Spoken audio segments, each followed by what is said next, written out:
everybody, it's Eric, owner of Farpoint Farms here in the beautiful, beautiful mountains of North Carolina. And boy, here we go again. I should title this one Another Build Project because yes, I've actually got 3 of them going on right now.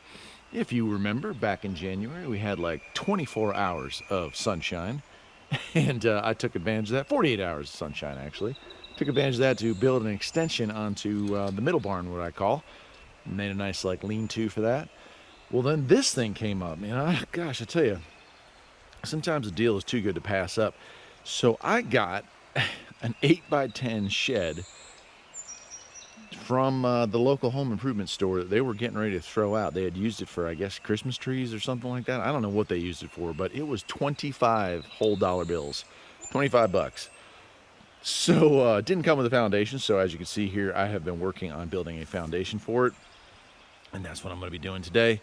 But it is going to be that right there, an 8x10 shed. It's 6 foot tall in the back. It's got a slope roof. Well, you'll see when it's done here. I'm not going to actually film me building this one, but did want to show it to you kind of as the stages go. I expect to have this thing up and not sided today, but up today.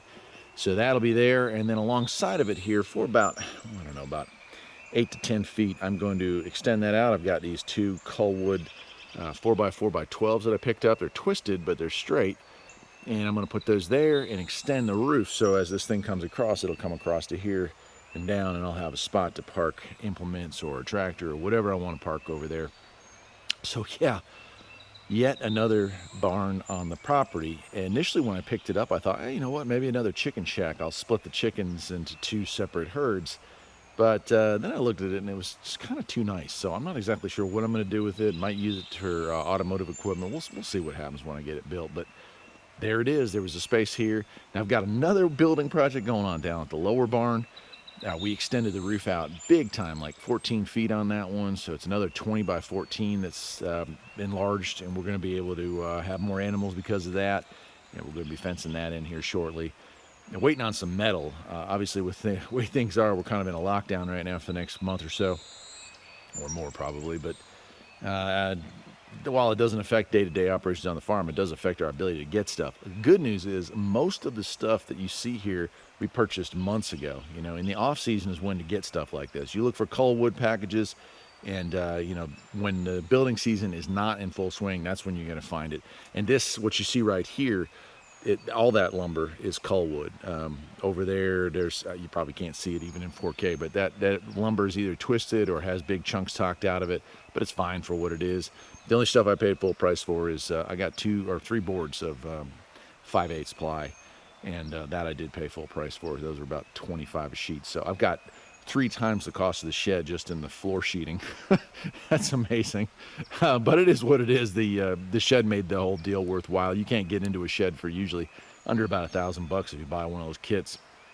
This one being $25, I felt it was okay. I actually had those concrete, there it is, those things there. Those were actually laying around on the property, so we didn't have any money invested in that, and a couple of pieces of scrap here and there. So that's it. I'll show you again a part 2 when I get it roughed in and get the building walls up, and then I'll show you maybe later on this spring or into early summer when it's all finished up. I'm gonna have some gravel brought in, put gravel around that, and we'll get it all finished up. Stay tuned and take care.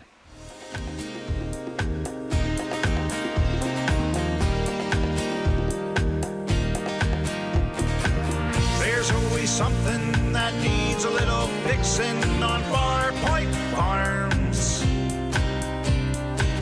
Freedom is mighty sweet. Liberty sows its seed at Farpoint.